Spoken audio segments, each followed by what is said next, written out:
William, hopefully your favorite videographer from Two Hats Publishing. I welcome you to another Two Hats special of community events. Let's look in and see what's really happening. We're going to go ahead and get started. Good evening, everyone. Can you guys hear me? Good evening. Good evening. Good evening. To those of you who don't know me, I'm Pamela Jones. I'm the Center Director here at the MLK Community Center, and I have my staff here with me. I have my event coordinator, Ms. LaRonda Bacon. I have Ms. Carla Woolridge. She's one of our social workers. I have Narissa Hardwick. She's a social worker, and Ms. Pamela Davis. She's my office assistant, and we would like to welcome you all to Can We Talk? And as I stated the last time, Can We Talk came about because we had a Can We Talk event in May a couple of years ago, and it was with all social workers from different organizations. So we decided, let's do a Can We Talk Communities so that we can provide the necessary information to the community, resources, and just a lot of information to the community, a lot of things that they're missing, a lot of questions they may have for City Hall. And so we're that bridge, that gap, the community to City Hall. So that's how Can We Talk Communities came about. And so I want to go ahead and get started. This month, last month, we talked about domestic violence. We touched on several issues on domestic violence. And unfortunately, the person who was supposed to give us the recap on the domestic violence isn't here. But anyway, this month, safety, we all need it. This is a focal point for the city and the community to collaborate on ideas and efforts, as well as set higher standards for our leaders and business owners to serve the citizens with integrity, consistency, and to work diligently to provide opportunities to enhance the quality of life. And with that being said, we're going to move forward. We're not going to do our icebreaker tonight. We don't have enough people. The more people, it makes it a lot more fun. So we're going to go ahead and get started on the topics. And I'm going to go ahead and let Ms. Castanedo get started, and she's going to speak on fire safety.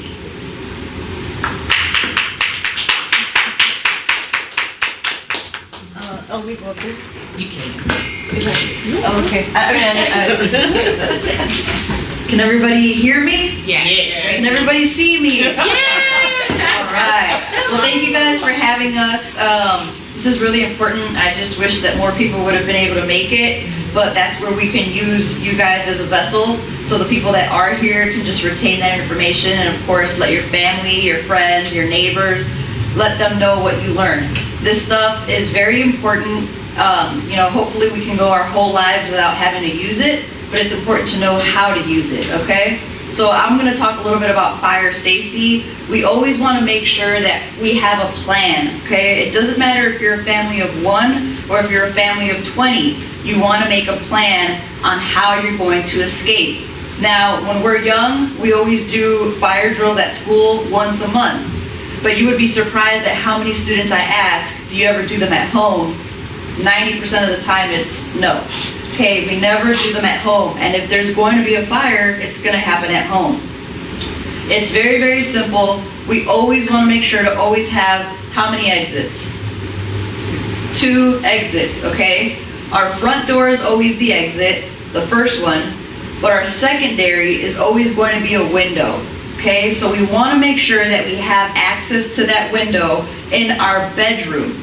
Okay, when you go to sleep, we have to think, this may be the last place I have to get out from. So you want to make sure that your windows are working. So when you go home today, lift your window up, make sure that you can lift it, make sure that it's not stuck, because if it is, please let your managers know that they have to get this window fixed. Okay, it's an ordinance that if you are renting, you do have to have that window be able to open, and they have to fix it for you. If they don't do it, you can always call us, and we can put them on notice to have that fixed. And it can always be anonymous. You don't have to call and let us know all your information. Just let us know what the apartments are, okay? So you want to have those 2 exits. The first exit, again, is always the front door. The second is the window. Now, should we sleep with our bedroom door open or closed? Closed. We want to have it closed because if there is a fire, the smoke is what's going to move into our bedroom and poison us, okay? If we have the door closed, that smoke will stay out, and that will let you go which way? Out the window, okay? Once you go out your window, we always want you to wait for us in the front yard. Now, if you do have children, nieces, nephews, grandchildren, let them know this is where we're going to meet, okay? Because we don't want you waiting for them in the front and they go to the back because they never knew where to go. You're gonna think they're inside and you're gonna wanna go grab them, okay? So always let them know where that place is gonna be and make sure it's always in the front yard. Always remember to know your address, okay? You'd be surprised how many people think that we can find you if you use a cell phone. That is true, but it's going to take time, because if you call from a cell phone, we have to call your cell phone company and verify where you are, and that's gonna take what? Time, okay? And you can't waste time. So always make sure you know your address, all right? Now, it is starting to get a little bit colder, but it's still not as cold because, you know, lucky for us, we're in Texas. But I'm from Chicago, so I'm aware of all this stuff. But we don't get too cold, so if you are gonna use your fireplace, make sure that that chute is open. We tend to forget because, like I said, we don't use it that often, and you don't want that to happen. You wanna make sure that chute is open before you fire it up. You wanna clean it up pretty good when you're done. And then you want to make sure to have a gate or glass in front of it so that none of those ambers come out and catch anything on fire. Okay, if we are going to use space heaters, you do want to give space heaters space. You want to give them at least 3 feet of clearance, okay? Don't put them close to anything that might burn, anything that's combustible. So definitely don't put it too close to your bed with your comforter. Don't put it too close to your laundry basket with all your clothes. Also, if you feel like you're gonna go to sleep, please turn it off or unplug it, okay? Because crazy things can happen in the middle of the night. I would hate for that to tip over and create a fire. The thing with candles as well, you can light your candles, but we always want you to blow them out if you need to step out of that room or if you feel like you're gonna go to sleep, okay? Blow them out if you're gonna do those 2 things. If we are gonna be cooking, we always wanna make sure that when you cook, you don't want to wear pajamas or frilly clothes because we don't want that stuff to catch on fire if you're reaching over for something while you're cooking, okay? If you do have to leave the kitchen when you step out, try to take something with you from the kitchen to remind you that you were cooking, okay? I always go into a room and I forget why I even went in there. So I would hate for that to happen to you when you're cooking. That's the worst time that it can happen. So take that box of rice-a-roni or take the timer and that'll tell you, hey, I was cooking, let me go make sure it's okay, okay? Those are just a few safety tips. If you are gonna go ahead and use Christmas decorations, holiday decorations, you wanna remember that extension cords are for temporary use only. You can't use it every day for the rest of the year. It's only for temporary use for like your lights or for things like that. So if you want to use it all year round, we do recommend that you speak to an electrician to put a real outlet out there because you can't use extension cords all throughout the year. You want to make sure that they're not cut, that they're not fried. Make sure that everything's working the way it should be. If you notice that it is cut, don't put tape around it, just get rid of it and get a new one, okay? What? Yeah. Now, Let me stop getting, I'm serious, honestly. Most people with, my husband does it, take electrical tape, wrap it around. yeah. That's gonna hurt. I mean, it has the potential to catch on fire just because it's exposed wiring. But like I said, try to replace it if you can. Don't put it under a rug or in between your mattress because you want to plug up your phone and it doesn't reach. We've actually had a mattress that caught on fire because they were running their extension cord through it, okay? And that mattress just caught on fire. So be careful with that stuff, okay? Don't use those extension cords too often. The most important thing we can have in our home, again, is going to be your smoke alarm. Your smoke alarm is there to wake you up, okay? So we really don't need it in the kitchen. We want it in your bedrooms and in the hallway. When you're sleeping, your nose goes to sleep, so you cannot smell smoke. That's why we need them in the bedroom. If you're cooking, that means you're awake and you can smell the smoke, okay? Make sure it's in your bedroom and your hallway. We do give them out for free. All you have to do is call 311 and we will go to your house and put them up in every bedroom and in the hallway for free, okay? So let your friends, your family, let anybody know that needs one. We even check them for you. So if you have a friend that's elderly and they can't reach to test it, they can call us as well and we go test it for them and we'll replace it if it needs to be replaced. Yes. What about flashings for people that are hard of hearing? We would need medical documentation in order to provide the different types of smoke alarms. But we do have the different types, but we do require medical documentation. Good question. If you do happen to have gas appliances, please, please, please buy at least one carbon monoxide detector. Unfortunately, the city does not provide those for free yet. Hopefully we will soon, but we do recommend that you have at least one in your house, okay? Carbon monoxide, you cannot smell, you cannot see it, and it will kill you, okay? It'll make you feel like you've lived in your house 30 years and it'll make you forget that you've ever been in there, okay? That's how dangerous it can be. Where do you recommend putting the carbon monoxide? The carbon monoxide are supposed to go low because it is heavier than smoke. So smoke alarms go up, carbon monoxide goes down. The one that I have is the one that actually plugs into the wall. So it uses the electricity, but it also has a backup battery in case electricity goes out. So like outside the bedroom or near? Somewhere in the middle. So like if all your gas appliances are in your kitchen, you might want to put it somewhere in the dining room or in the hallway. Because it is going to release a certain amount of carbon monoxide that's normal, but once it reaches that level, then you know that it's too much. Because if you put it right next to it, it'll probably go off. So you're saying they're supposed to go low? Low. Yes. And I did bring pamphlets regarding the carbon monoxide. So please feel free to go up there and grab one. So again, smoke alarms are free. You call 311. Carbon monoxide, you do have to purchase those, but you can find them at Lowe's, Walmart, Home Depot. And you don't have to get the fancy one with Barry White saying carbon monoxide, your house has carbon. No, you just get the regular one, okay? You don't have to spend that much money. It's just a regular carbon monoxide that beeps, okay? Any questions? Back to that door being shut. Yes. You know, you can't, I mean, we're talking about safety, seriously. I'm laughing about it, but I mean, my house, my bedroom is in the back of my house. Yes. And to have a door shut, I can't hear anything that's going on in the front of the house. I don't want to hear anything that's going on. But I mean, for, you know, safety wise, yeah. you know, that's kind of, I mean, to me, it's like, it's kind of a little contradictory, even if, with seniors, if you have the door shut, it's hard to hear if someone has broken into the front of the house, windows or whatever. The only thing I can, because I know if you have a security system in your home, it'll beep if the door opens. The only other thing I can think of is if you do live with an elderly person or with children, a baby monitor. Keep it in their room.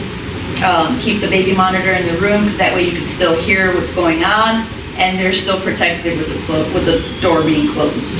Because if you think about it, whenever somebody dies in a fire, 85% of those people die from the smoke first and then they burn. Okay, so they die from the smoke inhalation and then they can't do anything and they sit there and they burn. Okay, so the smoke is extremely dangerous. Whenever that happens, the majority of the time they didn't have any smoke alarms.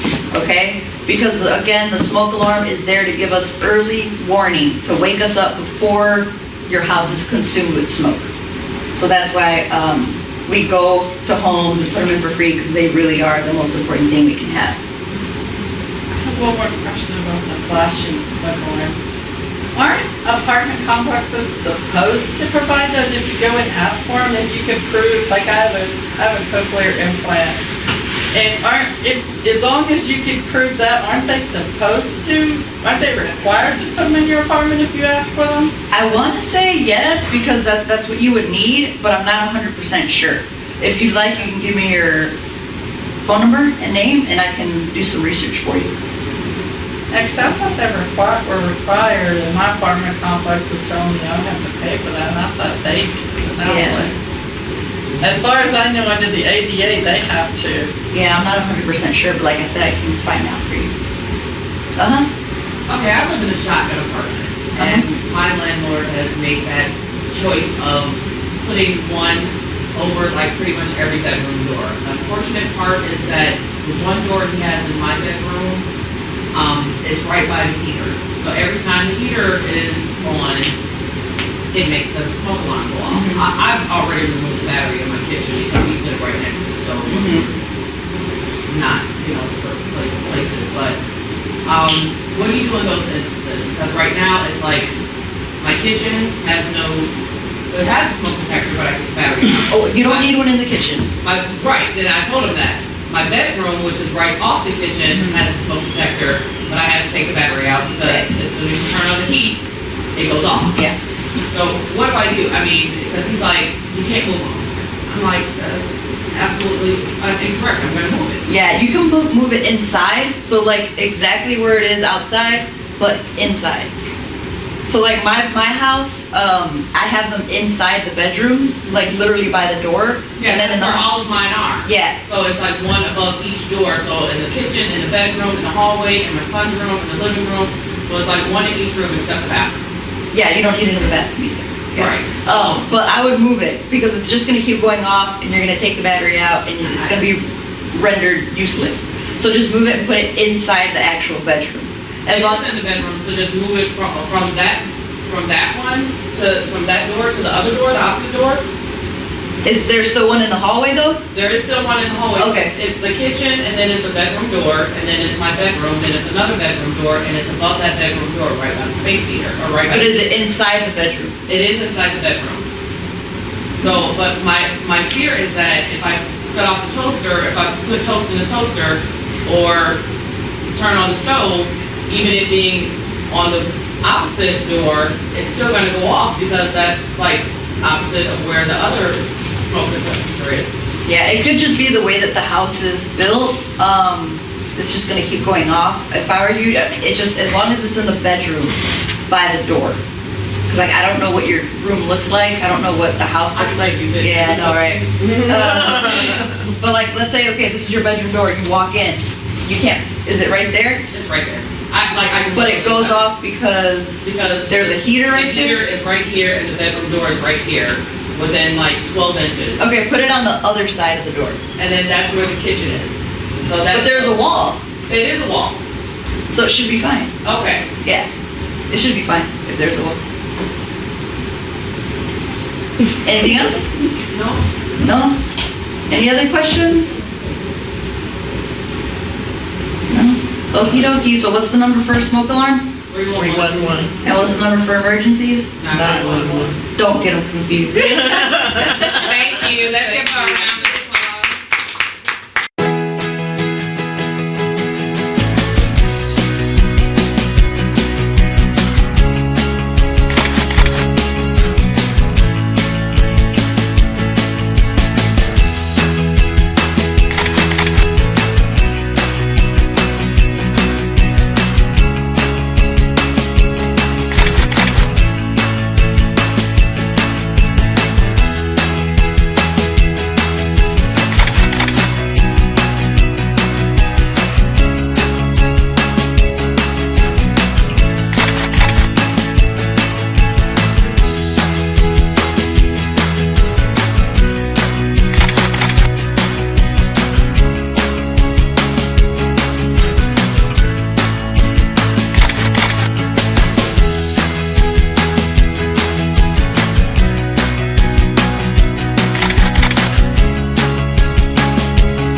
did bring giveaways, so there should be enough for everybody. So before you leave, grab your educational pamphlet and your little giveaway.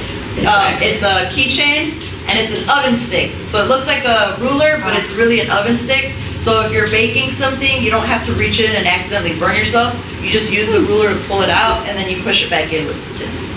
Okay? Thank you. Thank you. Grab a plate on your way out. Next up, we're gonna have Miss Julie Crossing, and she's with Senior Source. Let's give her a round of applause.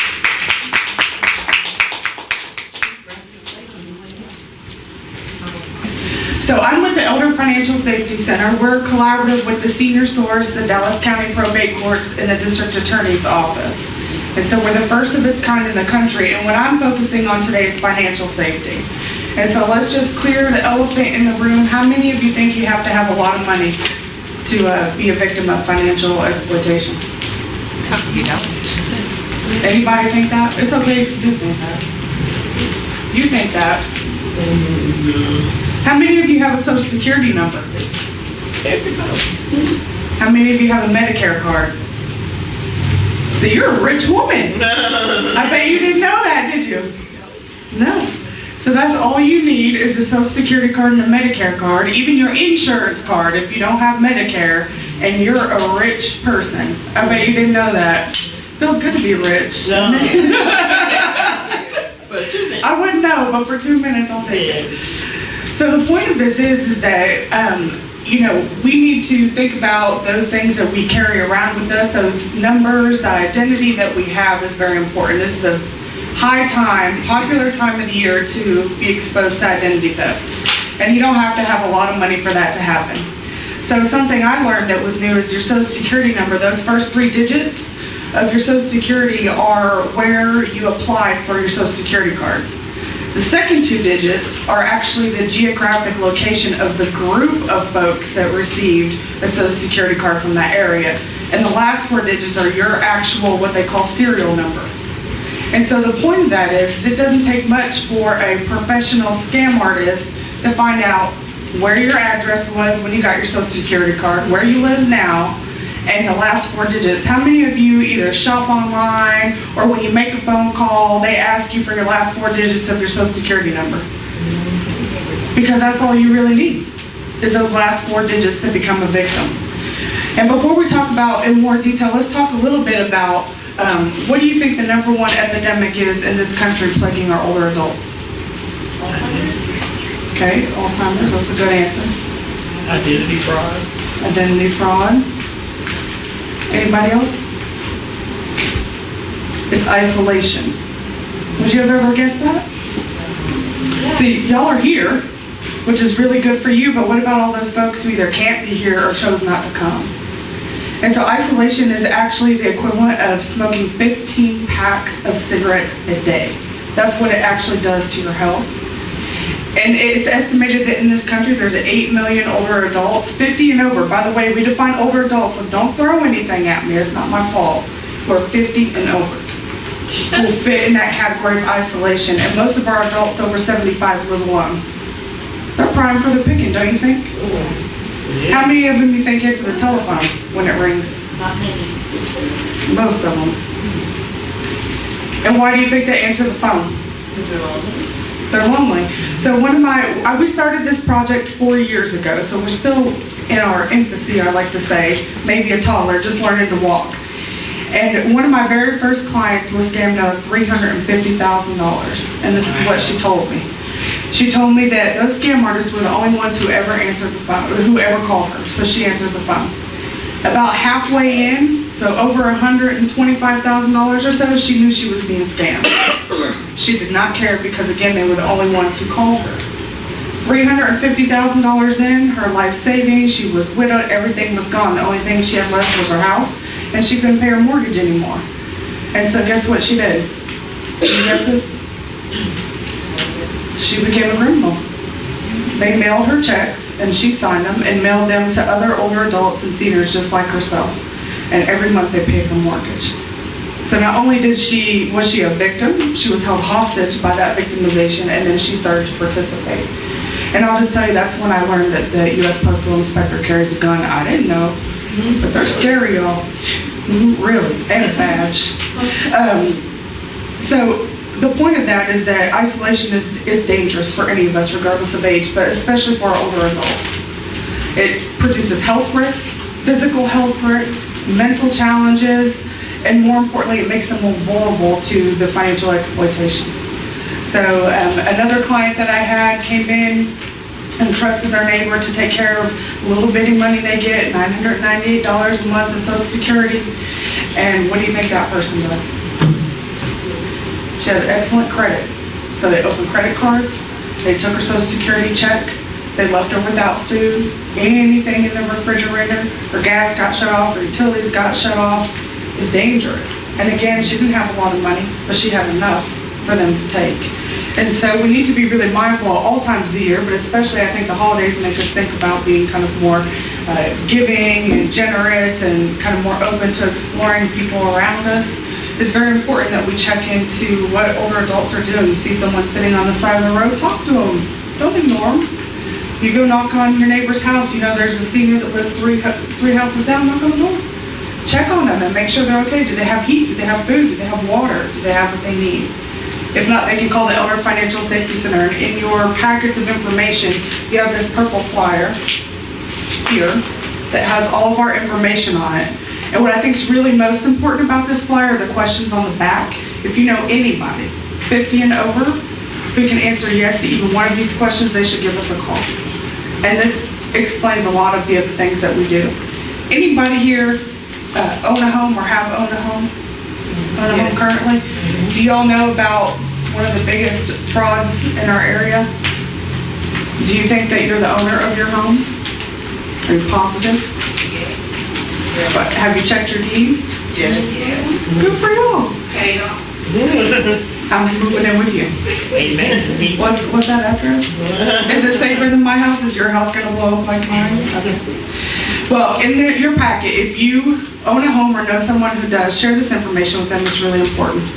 We see a lot of adults come through our center who didn't even know they didn't own their own home anymore. They've been defrauded out of their home.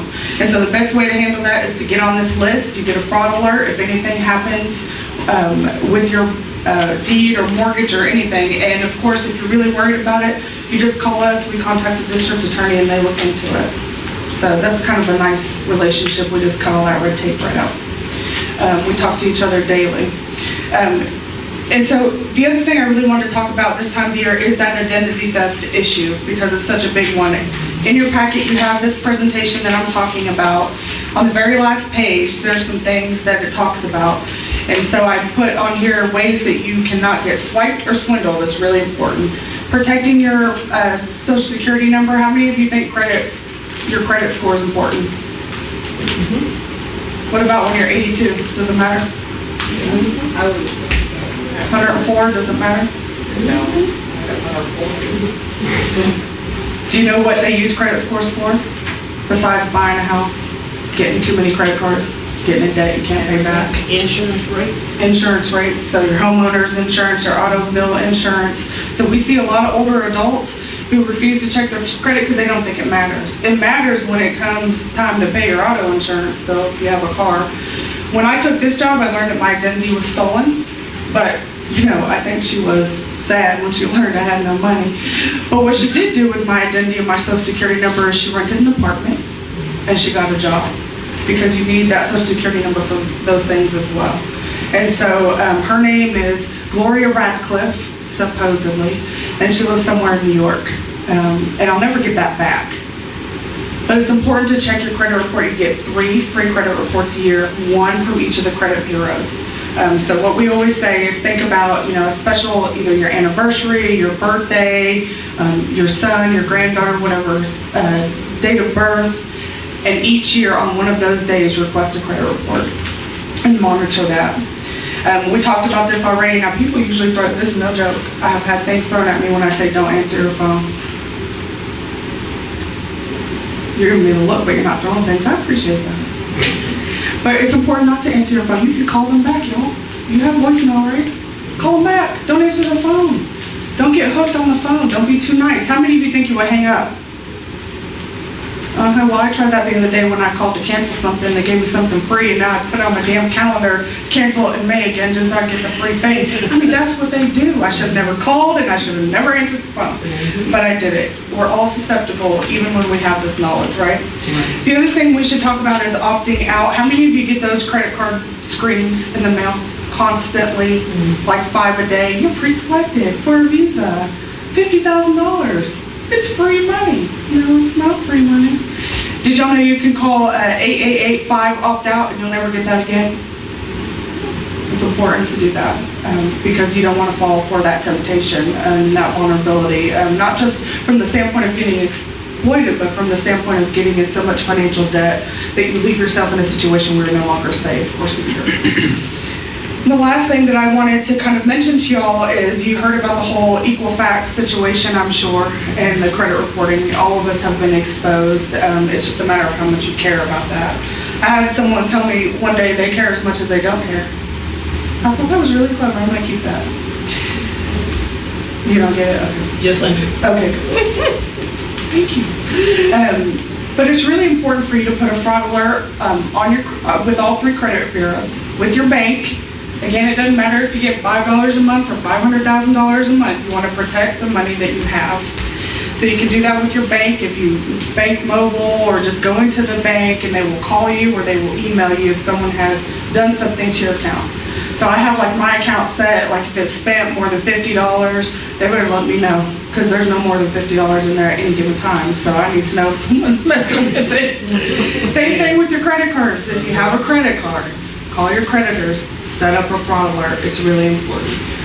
Because, for some of us who live paycheck to paycheck or month to month on our Social Security, some of us use credit cards, and that's what we have, and that's what we need for emergencies. And so you want to protect, again, the assets and what you have. And I just want to point out one other thing. In your folders, you have this little card. To slip into a wallet, a pocket, keep it with you at all times. Because this time of year and all year round, when we collaborate with these different organizations on the back, because it's not just financial wellness that we need to be concerned about, it's physical, mental. We need to protect ourselves from any type of predators. And so you have 4 very important phone numbers: Adult Protective Services, the Elder Financial Safety Center, the Dallas Police Department, and then Family Place, which is a shelter that we work with who we've had a lot of success with coupling older adults with that shelter. I know that's a challenge here in our community. And then if you don't need the notepad I gave you, please share it with someone who might. Because again, even when I say don't answer the phone, people answer the phone, keep this by your phone. Because it has 3 very important tips on how to protect yourself financially. So do y'all have any questions in general about financial safety? Well, my question is, for senior source, or what's the other name? Elder Financial Safety Center. Elder Financial Safety Center. Are you guys set up and capable of completing paperwork that, because I know here at the center we get a lot of seniors that come in and need someone to fill out their paperwork for them?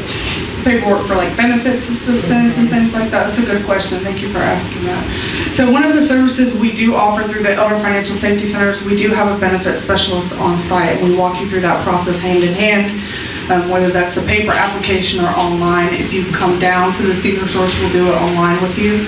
If you know someone who is homebound and just absolutely has no transportation or cannot leave their home for whatever reason, we'll set up a time to come to the home. And so I would just say that any adult 50 and over who needs support, give us a call and let us see how we can help. We offer employment services. We have financial coaches on staff, which you might think, again, I don't have money, who needs a financial coach? You'd be surprised how many people have never even written a check or know how to budget. And when you move from an employment income to a set income, that changes your life significantly and what you can and cannot do financially. So any other questions? You guys' presence in the center. You don't mind? Yes, and so what Pam is asking me to talk about is one of the things we're working on for early next year is to actually be housed here at the MLK Center and the West Dallas Multipurpose Center, to have staff on site We're working out the details, but so that we can offer all the services that are here on the flyer right here in person. Insurance, counseling, like I said, the benefits assistance, if you need help paying your utility bill, any of the services we offer through the Elder Financial Safety Center, and most of them through the Senior Source will be able to offer on site here. So kind of what Pam talked about creating this talking opportunity for the community to come. We want to make sure that we can service the entire community by being in place versus expecting everyone to come to us. It's not realistic. And so we hope that you'll join us here and look for that information. And we're trying to do that at more community sites as well. And so, if there's a way to help, we will help. We do a lot of work by phone. So don't let any roadblocks or barriers to getting help. Just remove them and let us help you remove them if you're not sure how. Let's give Julie a round of applause.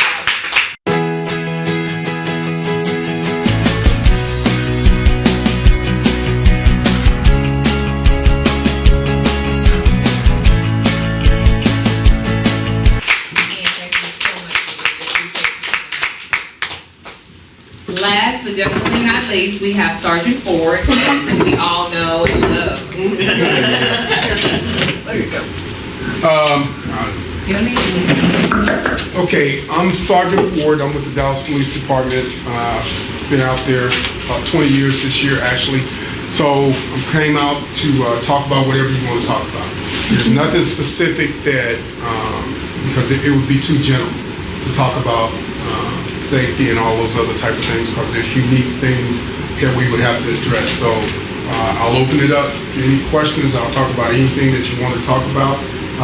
One of the things that I will talk about at the end is, especially since it's Christmas time coming up, and you've got a lot of people that will prey on you because you're either on a fixed budget or that you think you're getting something for nothing. We're all been subject to that. So, I kind of talk about those things, but before I get into that, is there anybody have any questions about anything? Anything that you think is unique to you, or safety tips, or anything? Because everybody is unique, so I don't want to give a general, go into general terms about anything when I can answer something specific to you. Nope? Yes. I'm one because my temper is kind of hot at times. No. Yes, I would prefer not to have a concealed weapons license. I would prefer to have a taser, specifically the taser that you guys, where I don't have to get up on you. If I tell you to walk away, walk away. Is that something that is available to regular ordinary citizens? So we have to have. No, it's to answer your question, no, it's not. Okay. It's available to security personnel or to law enforcement officers. What she's talking about is the concealed handgun, which is now called the LTC, license to carry. License to carry, part of that, when you get a license to carry, they go through, you're required to take a significant amount of training for that. But part of that, you're ahead of the game by recognizing that you have a high temper and that you don't want to have that. One of the things that's an issue for us is that we can't regulate who gets it and who doesn't get it. That's a scary thought. We can't do that. That's not our job to do that. One thing, let me ask you this now, and I'll prove my point. If you see someone that has open carry, because this is an open carry state, what can I do to that person if I want to talk to them, if I want to ask them about their gun or their open carry? Am I legally authorized to do that? I'm not. It has to be a consensual conversation. I can't just because I see you, I might not like that you're wearing plaid and I think that's a gang color or something, and you have an open carry. So that Might be the other way around, but that's okay. But there's nothing legal that would allow me to come up and question you and say, hey, do you have this? So just as an example, Yes, You can't ask to see their permit? well, if it's open carry, they don't have a permit. See, that's the difference. If it's open carry, there is no permit. Yes, not a concealed. It's not concealed, so you would see it. You will automatically see it. This is an open carry state. And so what that means is that you can carry open. Now, the problem with that is, from my standpoint, my personal opinion, as a police officer, how do I know that you're not a convicted felon? How would I know that? I don't. Okay, so the only reason I bring those things up is that when we do approach people, when we talk to people, that's some of our issues, that's some of our concerns when we do that. We're not trying to violate anybody's Second Amendment right. That's your right. But from a standpoint, it would cause me some concern if you're acting erratic, if you're acting in a way, because I have no way of knowing unless I talk to you. And so sometimes you have to be not creative, but you just got to go up and talk to people and find out why they're doing what they're doing. You will find there are a lot of people that in the state of Texas are pro-gun. Pro-gun, they want to carry a gun everywhere. And I'm not opposed to that. That's your right. And obviously with the mass shootings and the active shooters, those guys are validating your right to do that.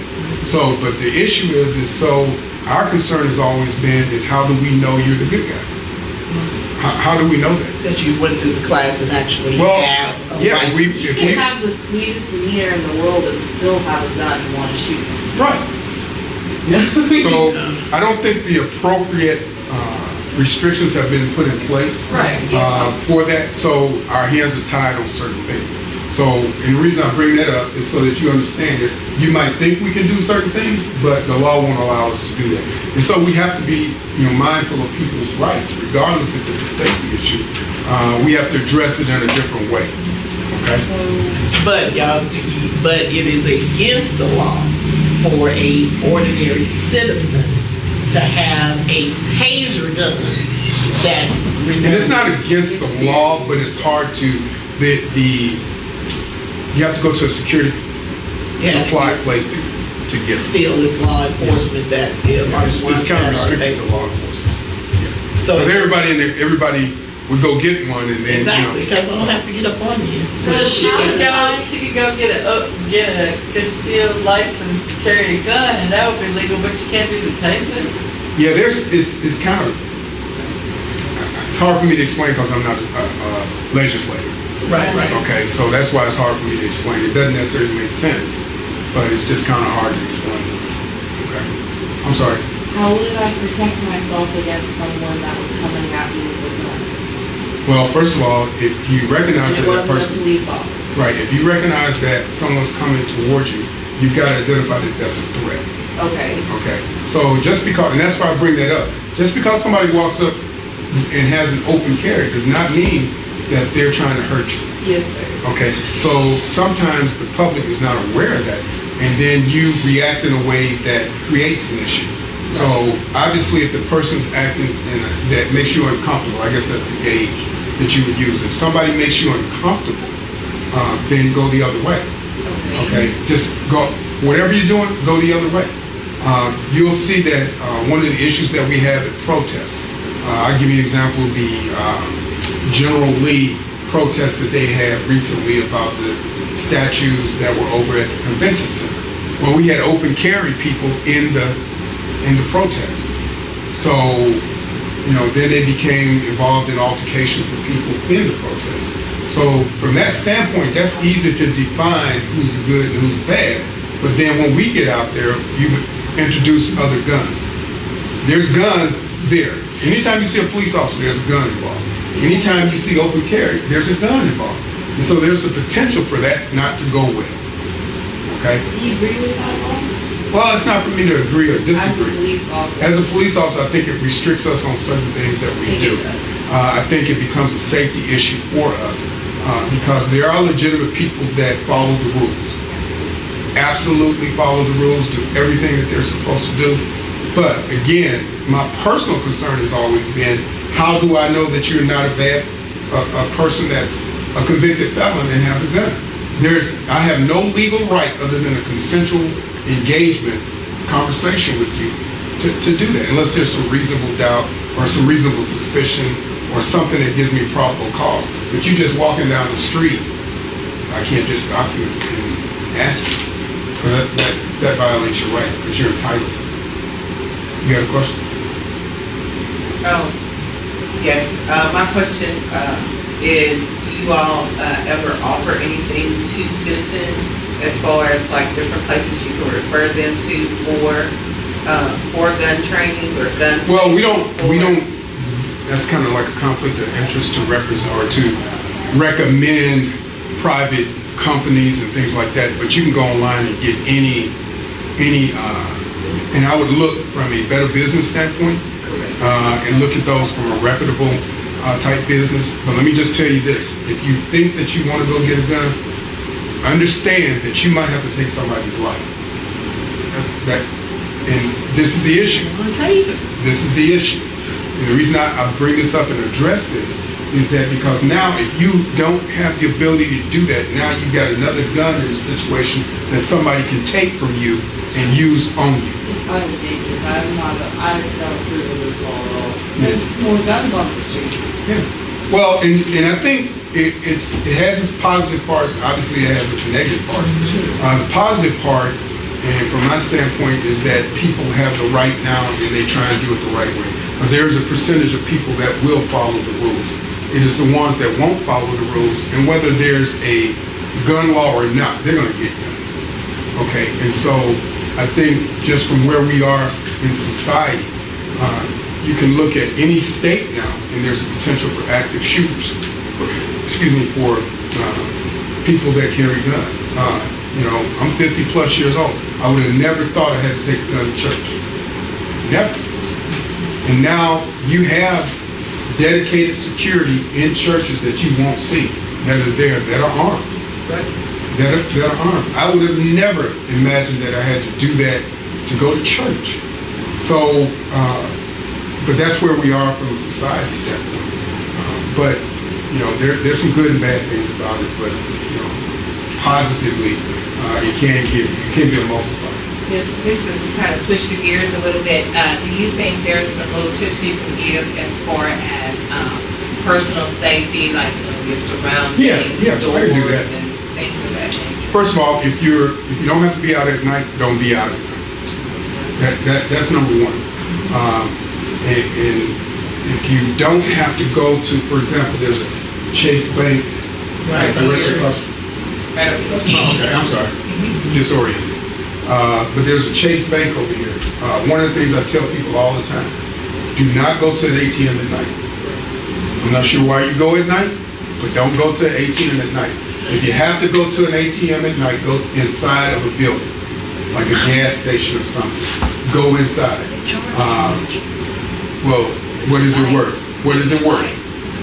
Okay. My daughter told me the same thing. I said, let me catch you using your ATM. The thing is, people count on you, and a lot of times you are a target of opportunity. It is not something that they planned. You're a target of opportunity. Can someone, and I'm going to continue to answer Ms. Jones' question, but can you explain to me why you would ever leave a child in the car when you go inside? Who does that? Well, obviously a lot of people do. So now those people, do you think that the people that steal those cars are sitting there waiting? No, you're a target of opportunity. They don't see that child. You leave your car running, you go in there for a minute, because you think whatever you think, okay? But those are some of the things that you shouldn't do. And the other thing is, like I said, don't go out at night. Obviously, ma'am, you have some limitations as it relates to mobility. So from that standpoint, people would prey on you because of that, because you can't defend yourself to a certain degree. So you've got to put yourself in positive places where it doesn't. So if you know that you are going to run out of gas, if you're driving, get gas during the day. Always keep a half tank of gas. You don't want to run out of gas, not just here in South Dallas. I don't care where you are. Correct. Run out of gas, whether you male or female, and not know where you are and don't have any gas. You are a target. You're a target. Because people know who lives here versus who's not supposed to be here. And so from that standpoint, know your surroundings. Make sure that you have a cell phone that works. Keep a charger in your car. Keep that cell phone charged. If you feel that something's wrong, okay, dial 911. Okay, you might not, depending on where you are. The thing is, they will give you lat and longitude. So they won't give you, it's not like if you're at your house. It'll say you're at this address, send some officers. But what it will do is give the officers a general area of where you are, and they will respond to that location. Okay? If you're involved in something where you can't talk, call 911 and just let the phone, don't hang it up. Because that's going to be recorded. Every line that calls 911 is recorded. So if something happens where, as an officer, we don't know what's going on, we'll tell the dispatcher, play that back, get you some more information. So you might not be able to say something, but you can let the dispatcher know. Okay? If you can't use your 911 or you can't use a cell phone, start looking at that person from head to toe. Because we're going to need a description. We're going to need a description. If you can't think of head to toe, think of something distinctive. Okay? Something distinctive that that person has on. Or it might be the way that they talk. It might be their dialect. It might be something that they're hoarse. It might be something where they giggle a lot. And it sounds crazy, but probably 11 or 12 years ago, they caught a rapist. He had a distinctive giggle. And one of the ladies that he raped, she recognized that, that's how she knew who it was. So something distinctive, there's always something distinctive about people that you want to remember. And granted, if you're not a trained person, you're not going to remember a whole lot. I get that, I understand that. So you've got to pick one thing. Pick something small, pick something that you know you would remember. So for example, if you're standing face to face with that person, you know how tall you are. So you know how tall that person is. If that person's taller than you, so the person's over 5'8". If the person's black, white, if it has speak Spanish or speak something else, just kind of know those things, because that's what the officer's going to look at. If you're somewhere and you think that you're about to have something bad to happen to you, and you're in a neighborhood or you're near in an area, look for cameras. Go to where those cameras are. Okay, so for example, if you're out by QT, and you're not actually at the QT, but you feel uncomfortable and think something's going to happen, go into that parking lot so there's some cameras. Okay? Go into those parking lots, because now we have a record of what occurs. Okay? What I will tell you is don't argue with anybody. Your life is more important. Okay? Your life is more important. That's what. Well, let me just say this, and I'm honest. Okay? I would rather come and tell you that you didn't do the right thing, but I have the ability to talk to you, versus trying to figure out who should I notify that you're no longer with us because you decided to argue. But that's your call on whatever you think is worth. Okay? And that's just the reality of it. And I can say that from being the same way. So this is not a judgment. I always thought I worked hard for everything I have. You're not taking what belongs to me. That's me not want to take. Okay? But, I still believe that to a degree. But can you replace those things? Yes. Okay? You can replace those things. If you got something that valuable, get some insurance on it. If you got something that valuable, because I'm going to tell you right now, if something happened to me, that insurance, I'm not letting nobody else enjoy my insurance. Hell no. I'm still going to be here. Because that's my money. Okay? So what I'm telling you is whatever you think that's that valuable, get some insurance on it. And let them have it. And let them have it. Okay? Because I'm telling you, and unfortunately, right. And what I'm saying is a robbery.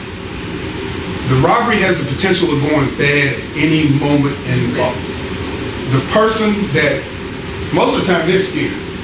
They're just as scared as you are if they haven't done it a lot. If they've done it a lot, they'll pistol whip you and be done with it. I'm just being honest with you. Right.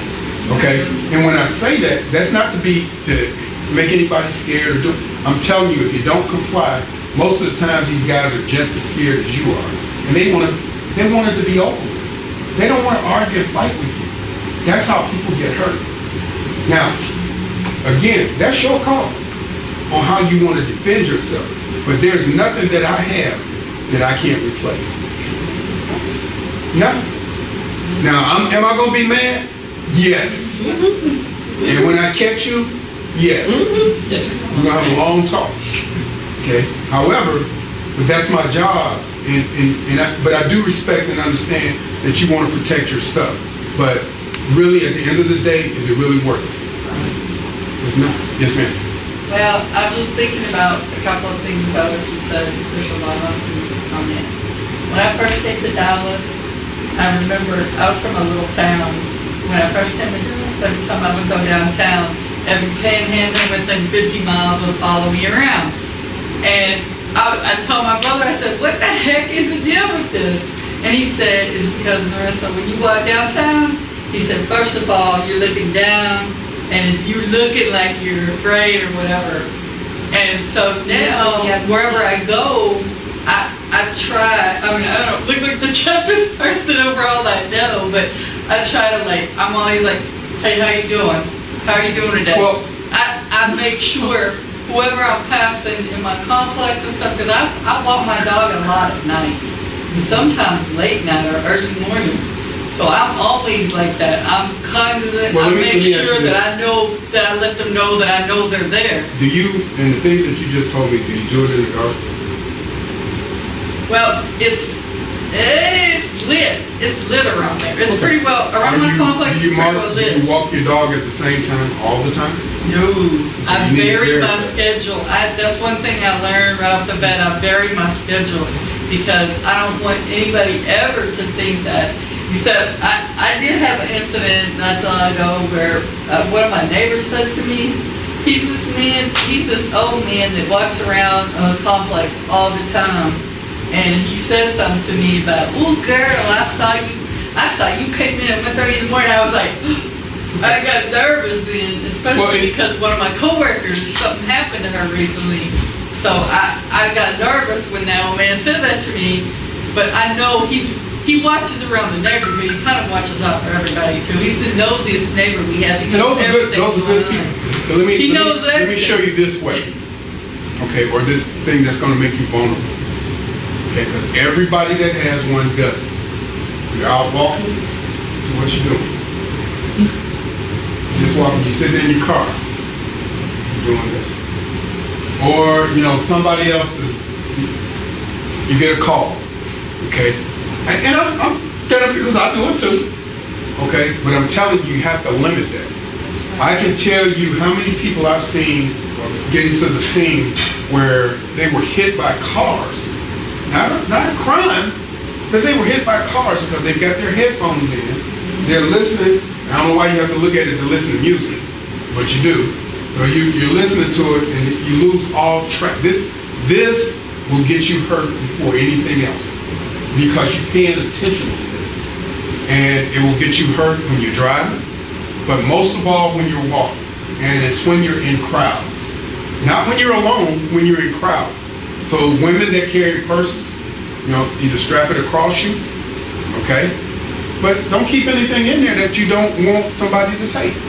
For example, if you've got a purse, you can still carry your purse. Be better than carry your purse. But grab your little wallet, put it in your pocket.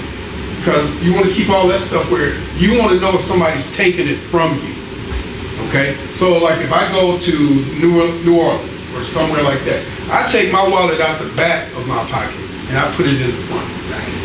I carry it in my front pocket. Okay? I carry it in my front pocket because they're professional pickpockets. They get it. They can have all my stuff. I don't have a dime. I have no problem because I don't keep anything on. But what you don't want to do is keep stuff in there that has your address on it. Things like that. One of the things I will tell you, and how many people do Facebook in here? Okay. Don't put on there when you leave. If you're going on a vacation, don't put that on there. People do that all the time. We were talking about that the other day. Okay, let me ask you this, why would you do that? Good question. I mean, why would you do that? Because you're friends with people on Facebook. People know you. Yes, Okay? So when you put that on Facebook, well, I know now you're not there. And I don't have to believe you because when you check in, it shows where you are. Yep. Right? I don't do Facebook, but I'm just telling you, I know for my kids, that it'll tell you where you are. So I know that if you tell me you've gone to Kansas and you check in, you in Kansas. Well, I got your apartment. I can do whatever I want because I know you're not there. Exactly. Yes, ma'am. You can actually manipulate Facebook to say that you're in Kansas as well. Well, and I know, but the majority of the time, people don't think like that. They're not thinking. They're just like that. actually They're putting that all of stuff in there. Well, I have put in, well, it can be public. Your Facebook can be public, but you're supposed to set it to private for that reason, because your friends should know. Where do you live? Dallas. Okay. Yeah. Have you been here all your life? Yes. Yes. True. Okay, well, I think you have a good heart, and Yeah. that's a good thing. Maybe I'm just tainted and jaded because of who I deal with on a regular basis. And it's not just criminals. It is people that have good hearts like you and believe in other people. Well, I don't. I'm not gonna lie. I've seen people, and I'm here to help you. But I've learned that there's a certain element in the city of Dallas that hurt people like you. You know, they intentionally hurt people like you, the other people in this room that want to do right and want to live right and want to have things. So, you know, when I deal with those people, I have no sympathy for them. I have zero sympathy for them. Because when I start having sympathy, first of all, I'm not going to violate their rights. I'm not going to do anything wrong to them.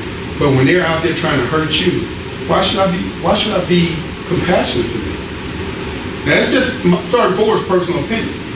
But I'm just telling you, because when you start allowing them and giving them a pass and things like that, they continue to do it. And so my responsibility is, first of all, to put them in jail because I'm a police officer. I got to do it the right way, but I have to have y'all help. There's a lot of times people get out here and they don't pay attention, and we can't help you because you don't give us the information that we need. If you have a cell phone, get it to where somebody, I don't know what it's called, but where they track the phone. Okay. If you have some property, get it insured. Have an inventory of what your property is. So that way we might not get it back that night or that day, but we can go to the pawn shop when they start pawning. You know, if you've got something distinctive on that property. That would probably be a tip to keep your cell phone safe if it does get stolen. Yeah. I mean, and some of the things, if you, first of all, how many people keep their codes to their credit cards, or not the credit cards, but their debit cards in their phone? They've got so many that they'll keep their codes in there. There are people that do that, okay? They keep their codes to the pins in their phone. You know, they'll put the cards on the back of the phone, you know, and I've seen that where, you know, you don't know that card, but if I got your phone and I'm going through it, you know, like it'll list debit card, pin, or whatever, however you want to do it. And now I've got not only the phone, I've got your cards, okay? And those are rare occasions, but there are people that do it. So if let's just say you go to work in the morning and you work early, and so you work and it's dark when you go to work, okay, especially when you male or female. And you go to work in the morning, and we get complacent in getting up and going to work. First of all, don't be running late. That's how you get hurt when you start running late. Okay, kind of plan so that you don't run late, so that you have the time to take when you get out there and look around. Take some time, look around. Okay, make sure your lights outside your porch are working. Okay, because you don't want your vehicle or where you live to be so dark where you can't see somebody out there. It's Christmas time coming up. Women are more vulnerable than men, I think, during that time period, because most of the time in neighborhoods, people know when the women are going to work. They know, okay? And then they plan to do something to you. You know, obviously at Christmas time, people are distraught. You know, they're depressed. They do things that they wouldn't normally do, but you're the ones that they're going to do it to. You're the ones that they're going to do it to. You know, I don't deal with a lot of paperless crime or the fraud and that type of stuff. I deal with a lot of the person to person, you know, where people get beat up, where people get shot, where people get killed. Those are the things that I've dealt with the majority of my career. So All I'm saying is be aware of your surroundings. It doesn't matter whether you're in Dallas, it doesn't matter if you're in DeSoto, Duncanville, any of those places. It doesn't matter. But you got to have situational awareness. If there's something that you see that doesn't feel right to you, call 911. Call 911 because that's what it's for. Because what you might see might not make a lot of sense to you, but with that and what you've seen, it will make sense. So, for example, if you see somebody walking down the street 3 o'clock in the morning, that's not right during that time period. There's nothing wrong with calling 911 and saying, hey, I got a suspicious person walking down the street. That officer has to come out and look for that suspicious person.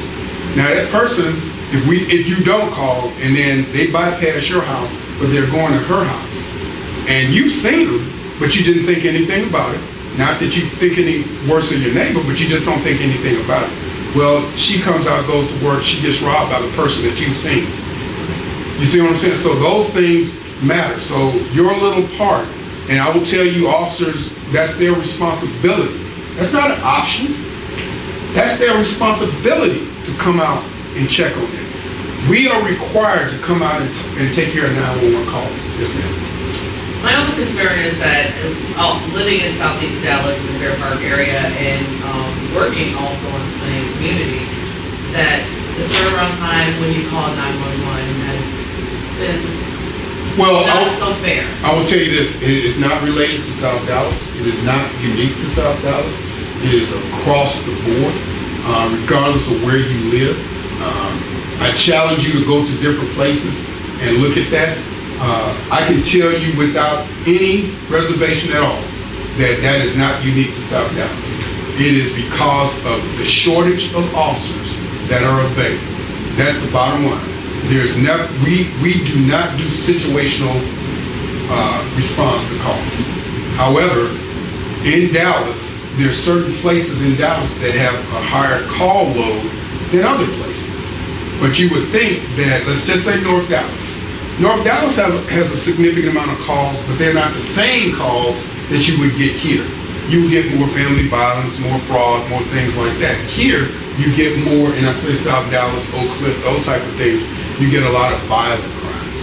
You get a lot of crimes or a lot of calls that are related to either stealing cars, fighting, shooting, those type of things. But that is not unique to South Dallas. That's not unique to North Dallas. We are just short. That's not an excuse. We have to manage that. But I'm just telling you, no one should ever feel because you live in South Dallas that that's the reason that you don't get support, because that is not true. That is not true at all. And I challenge somebody to go to North Dallas and make the same call. You're going to have a different crime, maybe, but you'll have the same weight because they're just short officers. We're just short across the board. It's gotten to the point where sergeants have to answer calls. And that's not a negative thing. We should be answering calls because you should know what's going on. But I'm telling you, it's at the point now where we have to have overtime to fill the slots that we don't have. So we just don't have the officers available. I do agree with you with that because, and just to confirm and agree with you what you said. It wasn't until here probably about 60 days complete. I had the same, before 60 days, I had the same statement that you had.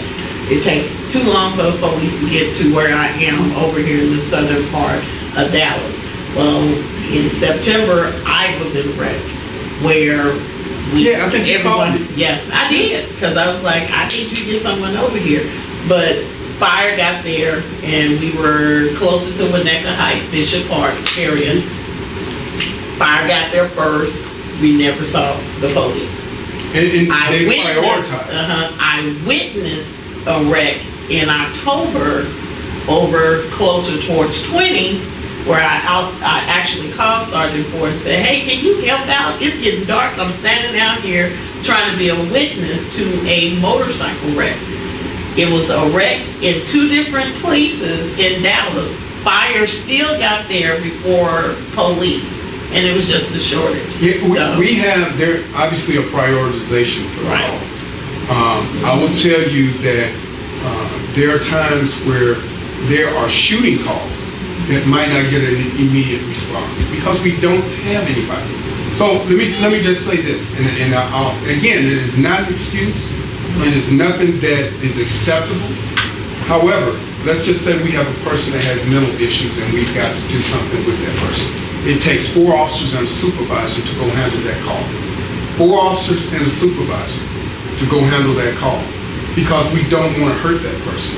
We don't want to do anything that's, that will cause some pain to that person. So 4 officers and a supervisor, if you make 3 calls at the same time for that same type of thing, you've got 4 officers and a supervisor that are responding to each one.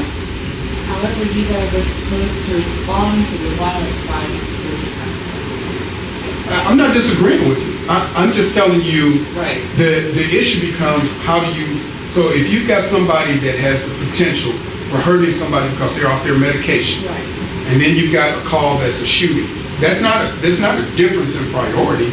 Those are basically on the same thing because now you've got somebody that is off their medication, might have a knife, that might do something, and so you've got pretty much the same priority. A shooting definitely takes priority. Right. But if you're calling, I understand she's called about a shooting, but you're just as concerned about your situation because now you've got the potential for somebody to hurt you.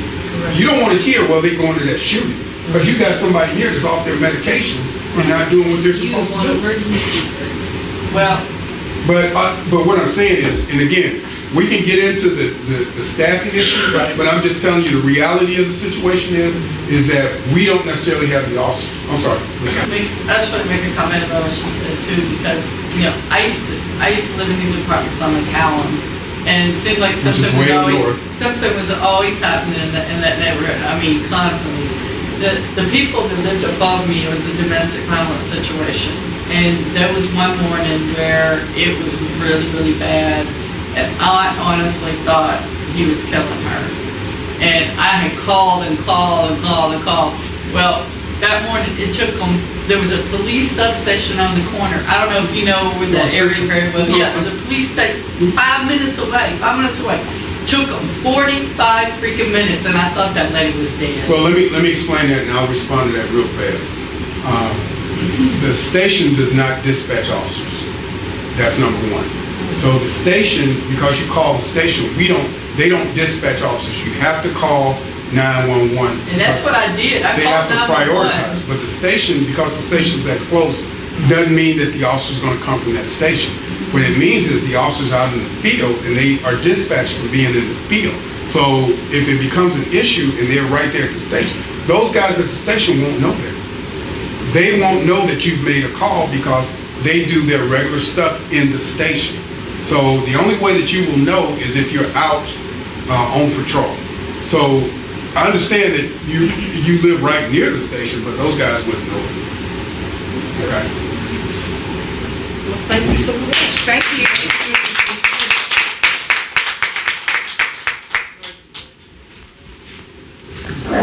Let's give our guests another round of applause. Thank you, everyone, and food will be served. Thank you. This is William, hopefully your favorite videographer from Two Hats Publishing. I hope you enjoyed this video. If you like it, please leave comments below or like, follow, or subscribe to us and get notices of all our videos. We love it, even when you call.